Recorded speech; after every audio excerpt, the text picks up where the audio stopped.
una copia y creo que por Qué ahí. sorpresa. Pero hay publicaciones que son síntesis de rituales funerarios, de santería, pero no hay específicamente un trabajo de investigación, porque tiene que ver más bien con una discreción de ese espacio de sagrado, pues, porque eso se convierte en una despedida para sintetizarte.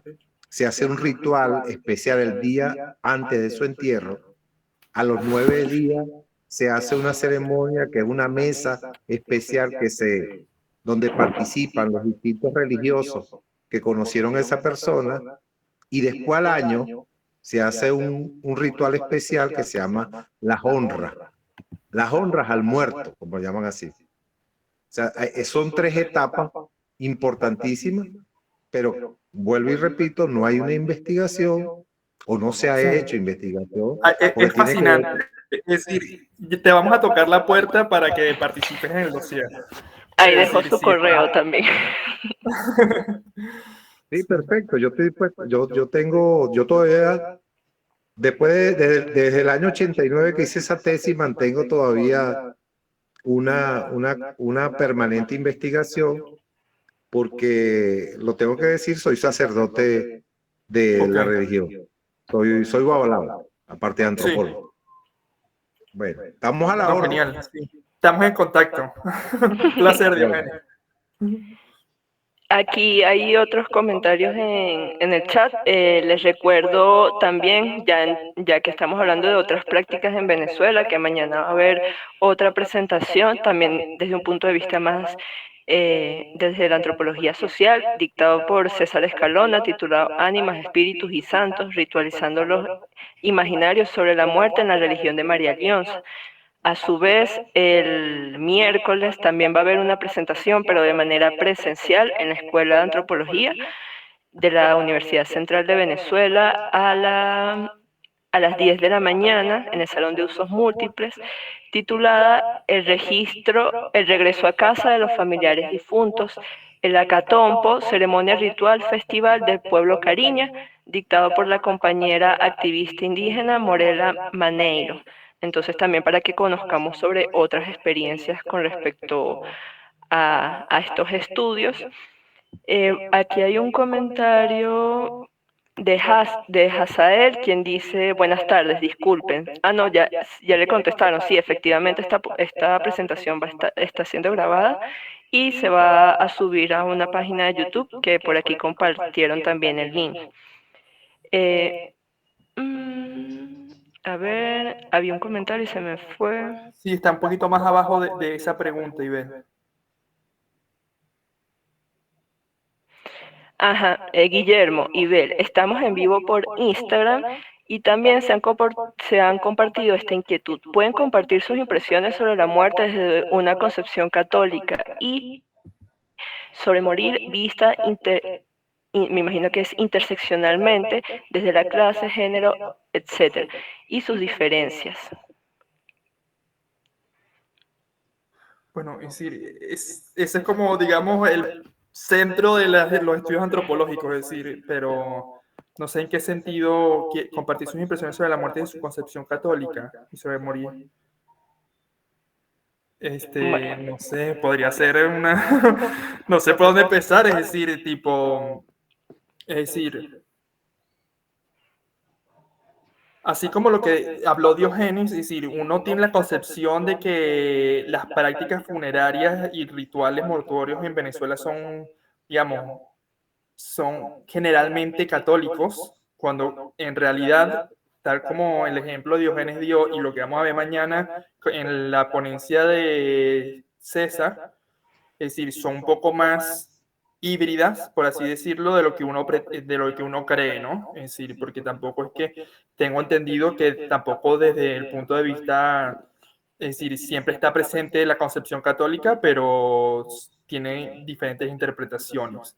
Y claramente la muerte, es decir, la respuesta cultural a la muerte de un individuo en particular siempre tiene diferencias de clase, género, edad, no es lo mismo si si un bebé fallece que a una persona mayor. Es decir, una persona mayor se espera que muera eventualmente, mientras que nadie espera la muerte de un infante, ¿no? Por ejemplo. O por ejemplo, los muertos que son, es decir, los desaparecidos, es decir, un gran ejemplo de la importancia del cadáver como símbolo de la muerte se constata cuando no está presente el cadáver. Por ejemplo, sabes, está una persona desaparecida, tiene la certeza de que puede estar muerta, pero como nunca has visto el cadáver, siempre tienes esa incertidumbre.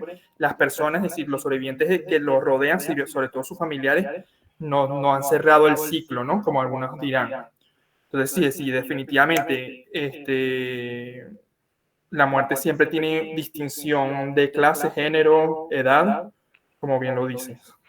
Igual, yo creo que para profundizar un poco en esa pregunta, pudiésemos hasta remitirnos a tu tesis de licenciatura, porque trabajas la muerte y, por supuesto, en un contexto colonial, el catolicismo permeaba mucho en esta dinámica. Entonces, capaz puedes dar una perspectiva en torno a eso. Yo lo que quería aportar en cuanto a esta pregunta, más que la parte católica, yo sí voy a obviar esa parte.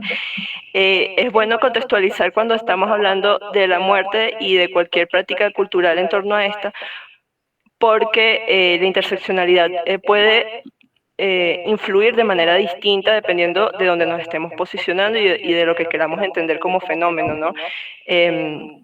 Por ejemplo, tú hiciste un ejemplo que me pareció súper valioso, que es la desaparición de personas, en el cual, si nos remitimos a estadísticas, pero más allá de estas, la desaparición de personas tiene un margen dependiendo del contexto. Por ejemplo, aquí en México, la ciudad de Juárez, donde hubo desaparición de cientos de mujeres por mucho tiempo, y no eran cualquier mujer, no era la migrante alemana que viene con empresas aquí a México, sino las indígenas, las pobres, las empobrecidas, entre otro montón de cosas. Entonces, claro, no es solamente quien muere, sino en la posición que ocupa esta persona al morir, en términos económicos, quienes tienen el privilegio de una muerte digna, de poder hacer todos los rituales, todos los rituales de paso que uno desea hacer, o su comunidad, su familia desea hacer, entre un montón de cosas, ¿no?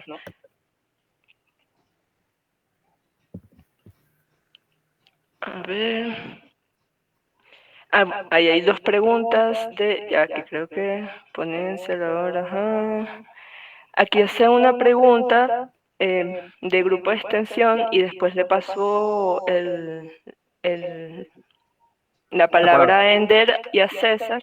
Dice, abre comillas, cuando un niño pequeño muere, generalmente un recién nacido, hay registros que en la religión de Barlovento sus familiares se reúnen junto al diminuto cadáver que se encuentra adornado y rodeado de flores y velas encendidas. Le llaman mampulorio.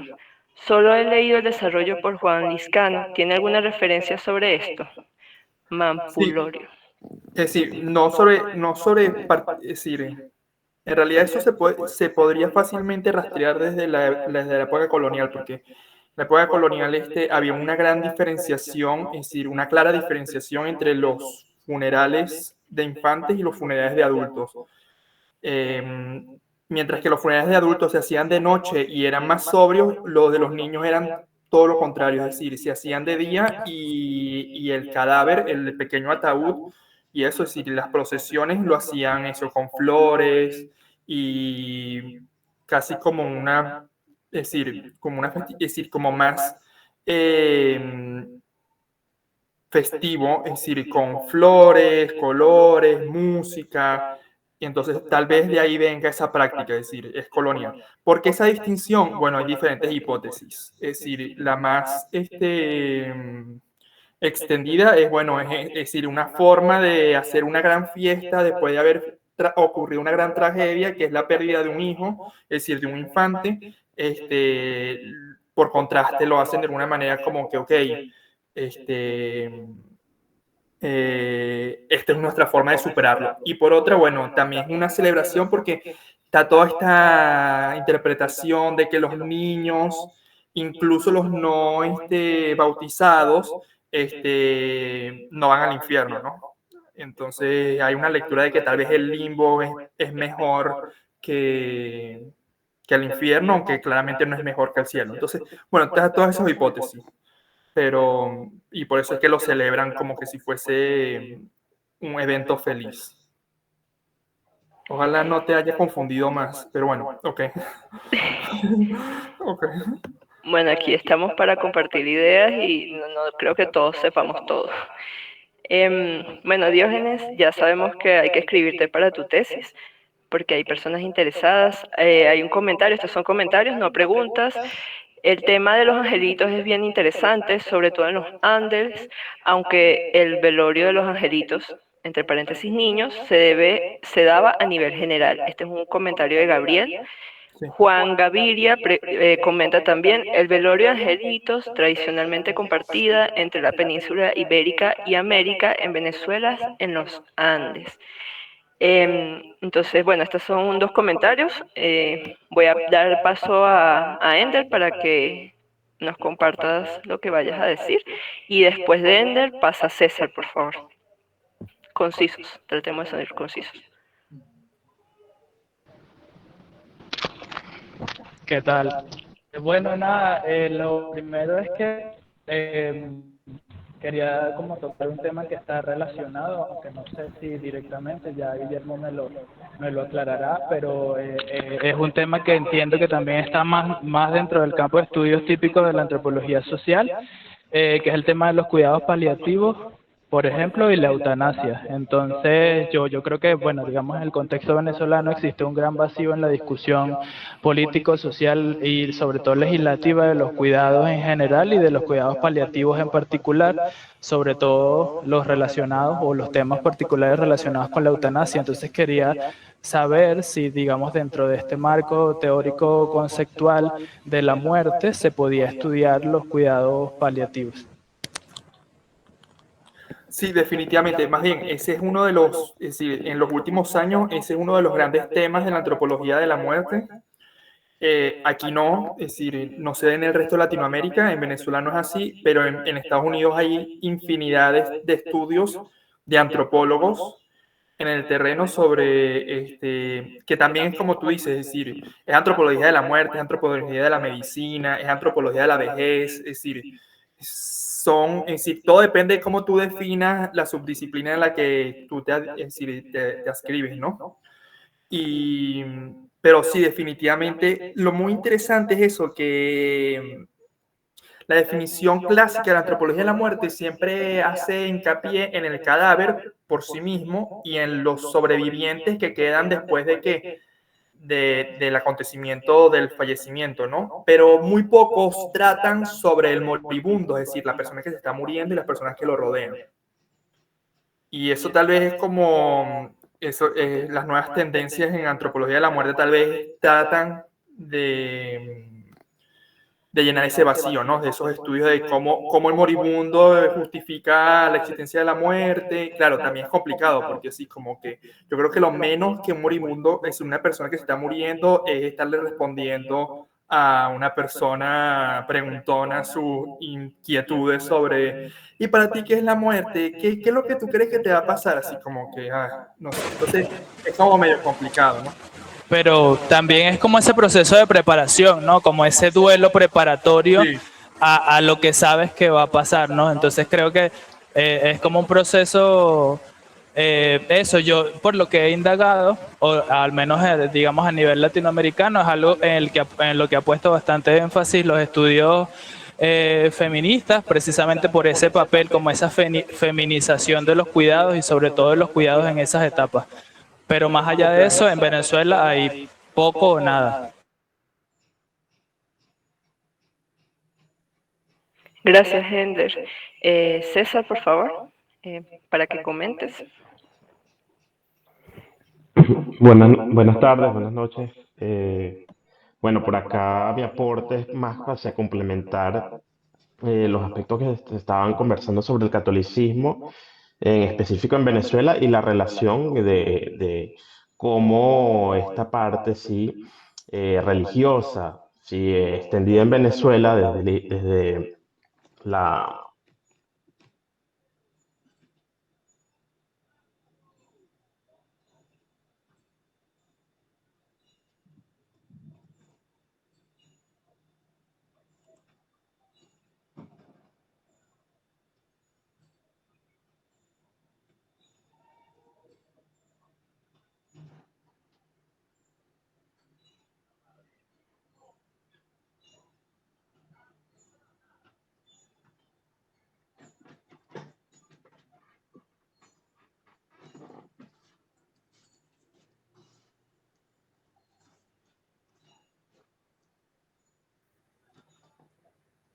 Ni el fondo de una religión o de un sistema religioso que se mantuvo de una forma homogénea en la historia, sino que más bien, en el caso venezolano, históricamente se fue adaptando incluso a los distintos contextos geográficos y sociohistóricos. Es decir, no es lo mismo estas personas en Barlovento, sí, que celebran y que tienen una herencia africana muy marcada y que lograron conservar aspectos simbólicos, sí, de sus ancestros y ancestras, a los Andes venezolanos o a los contextos costeros o a la Guyana y todo ello. Entonces, a mí me gusta hablar de esta pluralidad, incluso dentro del mismo catolicismo, porque en sí es un sistema religioso que incluso su símbolo principal es el Cristo en la cruz, o sea, un muerto, literalmente, un símbolo de la muerte, y incluso las geografías de los santos también, desde un punto de vista simbólico, hacen mucho hincapié en el martirio o muerte de los mismos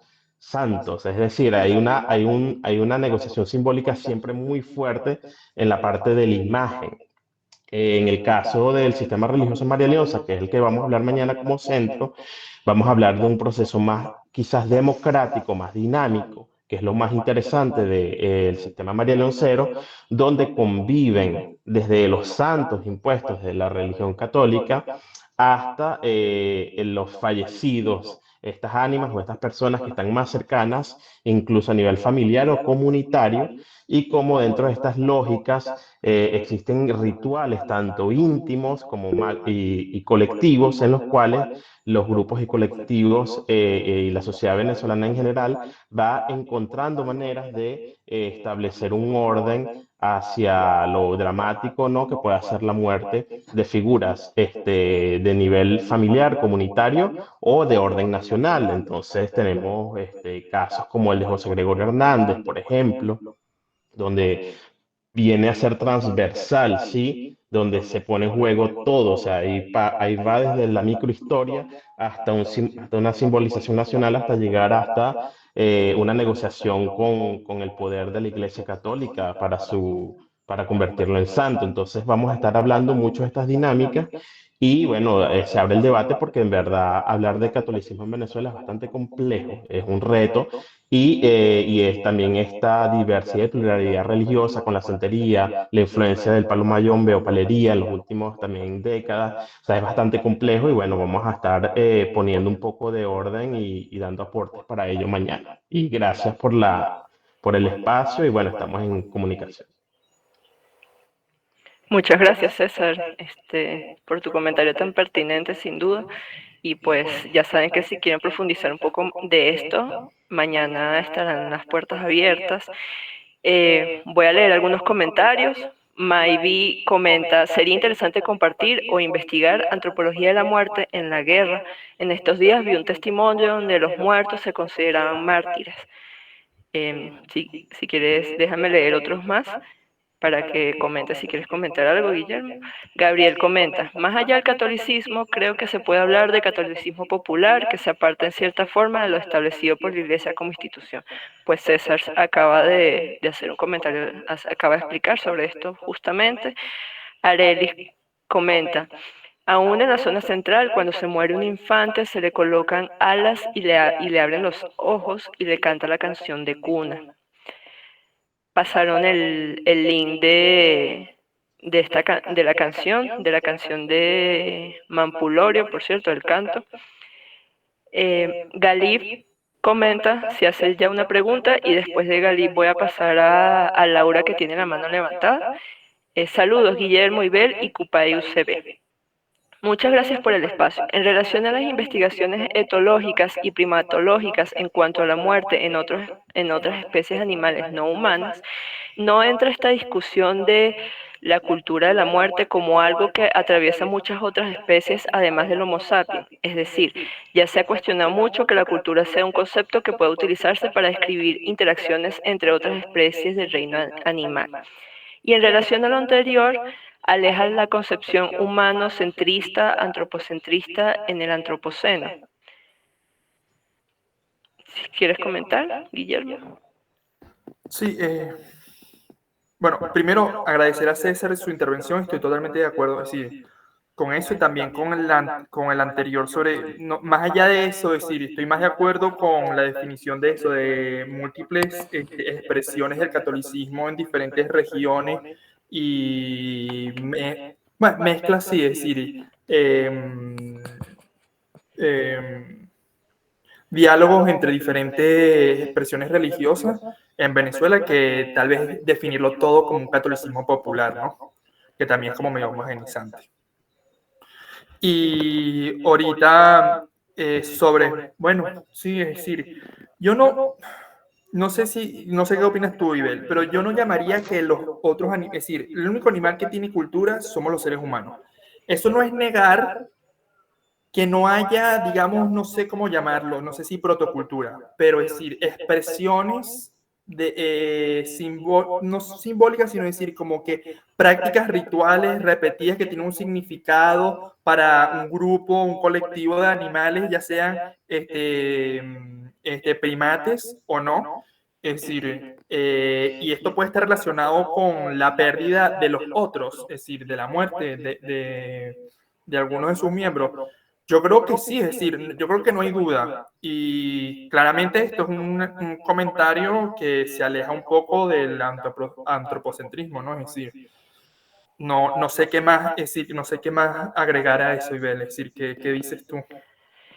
Yo estaba pensando, igual en el texto este que les compartiremos está, si quieren profundizar. De hecho, hay autores, biólogos que hablan de rituales en muchos seres vivos, no solamente mamíferos. Y claro, no tienen el concepto de rituales que utilizaría Levi-Strauss, obviamente, ¿no? Sino justamente esto, prácticas repetidas que tienen algún tipo de incidencia en la comunidad, en el grupo, o en el mismo individuo, no importa la especie. Sin embargo, si una de las cosas que se cuestiona o se pone como a entrever justamente esta posibilidad, esta facultad que se tiene el ser humano de hacer cultura, y bueno, no me voy a meter en una discusión sobre filogenética de la evolución humana, porque ya sería como muy largo, pero es justamente, y puntualizándolo con el tema de la muerte, es justamente el hecho de la intencionalidad, ¿no? De hacer cualquier práctica o por un lado que sea simbólica, pero por el otro que tenga una intencionalidad que no sea genética, por decirlo de una manera. Y qué es lo que todavía se piensa que bueno que otras especies no han tenido, aunque hay que autores hablan, por ejemplo, de los perros y los gatos, cómo están franqueando estas barreras o estas concepciones. O sea, es una discusión compleja, sin duda. Sin duda hay que sacar el foco o hay que posicionarse desde una óptica menos antropocéntrica para poder comprender esta complejidad.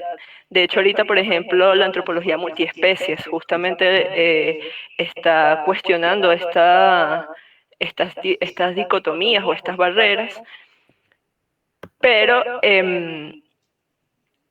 como las prácticas o sí, históricas que hemos tenido el homo sapiens como especie en cuanto a la muerte, hasta los momentos no son replicables en ninguna otra, ¿no? pero igual la discusión está y yo creo que no hay que perderlo de vista en ese sentido. Aquí el grupo de extensión comenta, último comentario recibido, abro comillas, como antropólogo e investigador, Guillermo, ¿qué es lo que viene después de la muerte y cómo esperarla? ¿Es solo tu objeto de estudio o te permite reflexionar personalmente tu destino final? Eso está interesante. Sí, está muy interesante porque la revisión que hice como para refrescar muchos de estos temas que hablé en la presentación, me topé con textos de antropólogos estadounidenses que daban como un pequeño guiño a esa reflexión sobre, se preguntaban por qué por qué hay antropólogos que están, digamos, entre comillas, obsesionados por la muerte, es decir, estudian la muerte, ¿no? Desde un punto de vista antropológico. Es una forma para ellos afrontar la existencia de la muerte, es decir, o en mi caso personal, fue muy fortuito que yo haya entrado en este tema, es decir, y bueno, y me cautivó. Pero si ayuda personalmente a superar una pérdida, definitivamente. Y, y la y ¿qué otra cosa es lo que quería decir con esto? Y bueno, y bueno, eso, es decir, también es preguntarte por qué, es decir, es la autorreflexión de que si te haces la pregunta de que por qué yo estudio X tema, ¿no? Es decir, por qué estudio lo económico, por qué estudio lo religioso y eso y tal. Es decir, tal vez eso dice mucho de ti. Es decir, no sé, hacerse como una autoevaluación es un poco difícil. Tal vez eso haya que pedirle a otro que te evalúe. Exacto. Aunque bueno, yo creo que mis amigos no, es decir, no soy nada macabro ni nada, no ando por ahí hablando de la muerte todos los días. Es decir, pero sí, es decir, yo creo que es una forma, más de un antropólogo, yo creo que sí ha entrado en este tipo de estudios por reflexiones o por motivos personales, ¿no? Igual es inevitable que te interpele en algún momento, ¿no? Claro. Sí, Voy a bueno, pasar a... Ah, bueno, no, si no, querías no. terminar de decir. Sigamos. Voy a pasar a darle la palabra a Laura para que nos comentes. Discúlpame el retraso. Hola, no sé si me escuchas. Sí, sí se escucha. Bueno, un saludo para ti, Iber, para ti, Guillermo. No, bueno, yo pensando, bueno, el tema del COVID, ¿no? Conozco como dos experiencias de muertes que se dieron, una de parte católica, pero una de parte como de evangélicos ortodoxos, por decirlo así, pentecostales. Qué bueno que yo, el proceso de la muerte en esta situación COVID, no hubo como un cierre.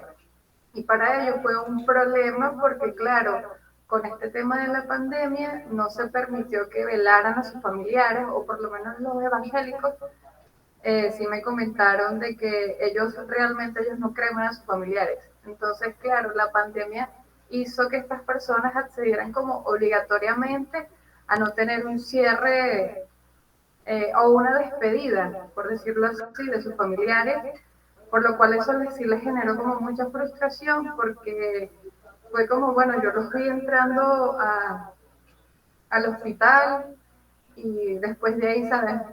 No los vi más hasta que me dijeron que se murió y bueno, el proceso fue directamente a ir al cementerio a quemarlos. No hubo como todo ese proceso de despedida, que al parecer sí hubo como esa incomodidad, que sí yo lo veo como que se presenta, ¿no? Con estos fenómenos que suceden. Entonces, para el estudio de la muerte, pregunto, Guillermo, este tipo de situaciones como la pandemia y donde no hay como un cierre, como denominaban estas personas, de la muerte o de la despedida de una persona, son como necesarias, ¿no? Ellos lo manifestaban de esa manera. No sé qué opinas con respecto. Sí, no, hay multitud de sobre todo artículos sobre el COVID, es decir, la forma de afrontar la pérdida es decir, durante momentos de la pandemia del COVID, sobre, bueno, la cuarentena y el distanciamiento social, social y el impedimento de acceder al hospital en el momento de que un familiar, a pesar de que el hospital, hay reflexiones que dicen que el hospital ha quitado un poco la personalidad o despersonaliza la interacción entre el enfermo y los familiares. Es decir, digamos, en un contexto de COVID, eso se llevó al máximo exponente, es decir, la separación era total, ¿no? Y sí, hay muchos artículos que yo, francamente, no he leído muchos sobre esto no solo de cómo muchas prácticas mortuorias sí lograron adaptarse a las nuevas condiciones de distanciamiento y cuarentena, mientras que otros no lo lograron. Por ejemplo, ahí tú dijiste un muy buen ejemplo, es decir, en comparación, es decir, un funeral católico les fue relativamente más fácil adaptarse a ese contexto de COVID que los evangélicos, que ni por que a ellos no se les ocurre nunca cremar el cadáver, ¿no? Mientras que los católicos sí tienen esta justificación de que, ok, ellos a lo largo ya llevan un siglo justificando porque sí es permisible cremar el cadáver, ¿no? Y eso sí hay textos, pero claramente eso, es decir, habría que leer un poco más para saber cómo quedan estas personas que dicen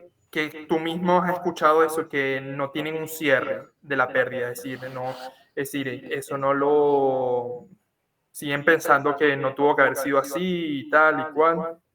Pero sí es muy interesante, pero no sé qué más decirte, porque es decir, el ejemplo del COVID es el más reciente y el que tiene más, pero hay otras, es decir, como el caso que yo cité, e Ibel desarrolló un poco, también lo de los desaparecidos, los secuestros, los asesinatos, los accidentes, es decir, y no logran recuperar los cuerpos porque ya sea en un desastre natural, también eso implica, digamos, un ritual funerario interrumpido en algunas de sus fases, ¿no? Es decir, porque sin el cadáver, es decir, claro, hay formas tal vez de reemplazarlo simbólicamente con otra cosa, pero no es lo mismo. Y todo depende también de la religión y la cultura es decir, hay personas que sí, es el cadáver y el cadáver porque sí, por ejemplo. En el caso que tú citaste con los evangélicos, por ejemplo. Gracias. Gracias, Guillermo. Gracias, Laura, por tu pregunta. Aquí, para ver, hace unos comentarios Julio César y después pasamos a Álvaro y ya sería la última pregunta por responder porque me están diciendo que ahí está lloviendo mucho, entonces puede ser que caiga la conexión, entonces para entonces darle un cierre a esto. Julio César comenta, quizás es lo humano como fenómeno quien está obsesionado con la muerte. Es inevitable preguntarse por la muerte porque el hombre se asume finito, los seres humanos. Recordemos que en Occidente los seres humanos va con temor a la muerte. Ella es el miedo primario y capital. Por ello, los seres humanos preguntan por su despedida de este mundo que le abruma. Y finalmente, los psiquiatras le llaman cierre cognitivo ante la muerte. Justamente alguien hizo una pregunta con respecto al aspecto psicológico. Bueno, voy a dar paso a Álvaro y lo mismo, por favor, conciso y tu comentario, tu pregunta. Ok, muchas gracias, Ibel. ¿Se escucha? Se escucha con... Ya va.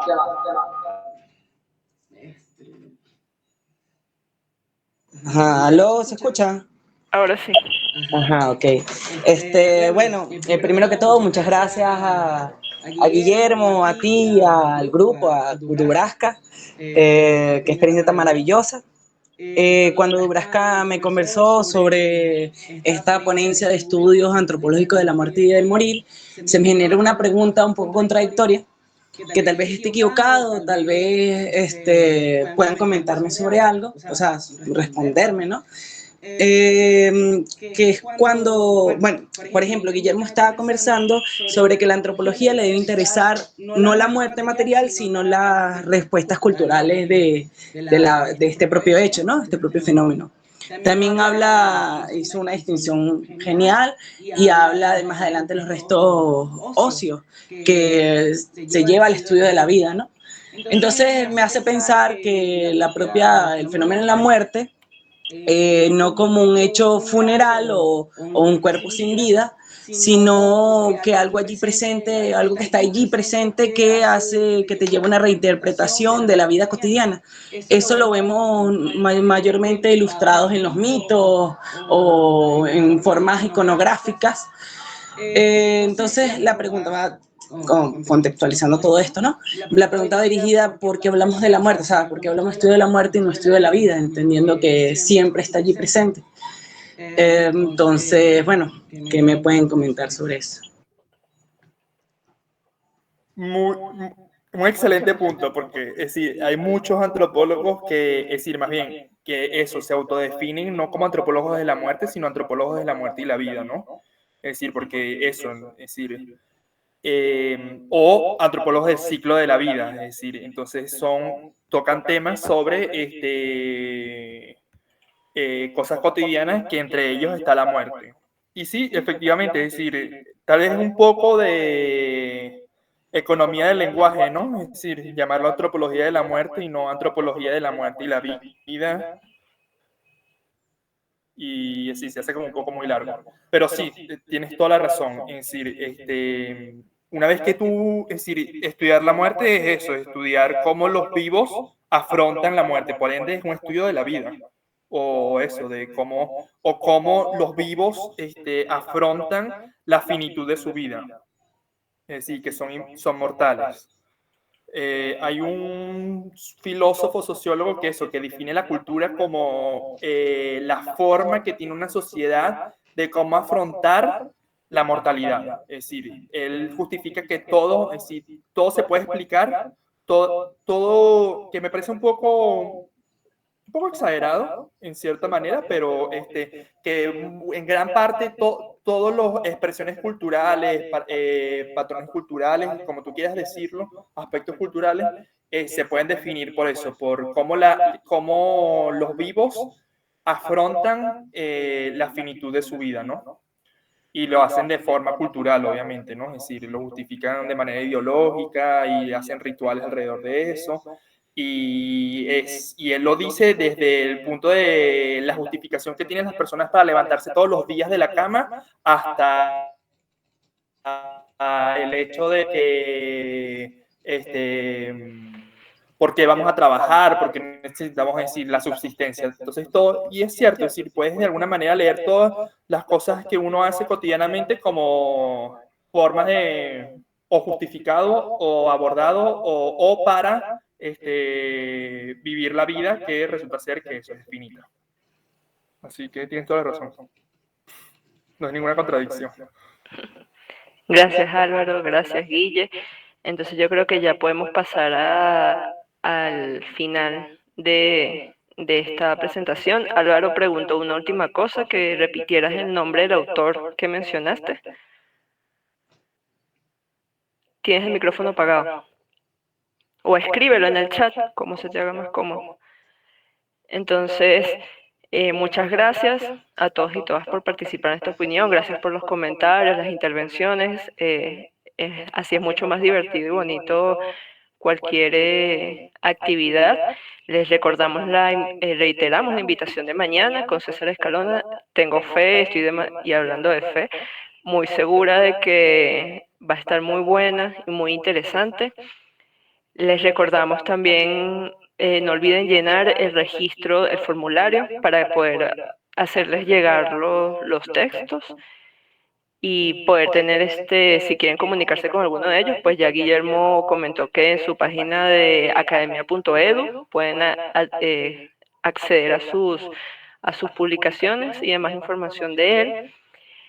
Y pues muchas gracias aquí en el chat, Guillermo, muchas gracias, te hace muchas felicitaciones y gracias por el espacio, por el encuentro. Entonces ya Gracias por no la queda invitación, gracias Ibel por tu excelente moderación. por el intercambio. Gracias a Cupae por esta iniciativa. Y nos dejan un comentario. Les recomiendo escuchar a Cristian Argüello Gómez. Es un psicólogo holístico que mediante YouTube entrevista a personas que han tenido experiencias cercanas a la muerte. También sí queremos como escuchar también esas historias que son interesantes sin duda. Pues no sé, Durasca, si quieres comentar alguna cosa antes de cerrar. Bueno, yo muy agradecida por el espacio, por la receptividad. Aquí está cayendo un balazo de agua, Guillermo. Y bueno, nosotros tenemos que sortear ese tipo de condiciones logísticas. Sin embargo, yo creo que hablo en nombre del equipo que acompaña a Cupay y de los estudiantes de la Escuela de Antropología, que estos espacios son necesarios, Guillermo, para reconocernos, leernos, reflexionarnos y, por supuesto, para desarrollar mejores pautas para el devenir antropológico, pues, en nuestra disciplina. Entonces, vayan para cada uno de ustedes en el uso horario donde se encuentren. Tuvimos un excelente aforo. Y bueno, nos vemos mañana, pues, por acá, a la misma hora, las 3 de la tarde. Y gracias, Ibel, por esta compañía del Museo Arqueológico de Quíbar. Nos vemos pronto por allá y seguimos construyendo caminos juntos, ¿sí? Gracias, Guillermo. Gracias. Chao, cuídense mucho. Esperamos Chao. verlos mañana. Abrazos, chao. Nos vemos mañana.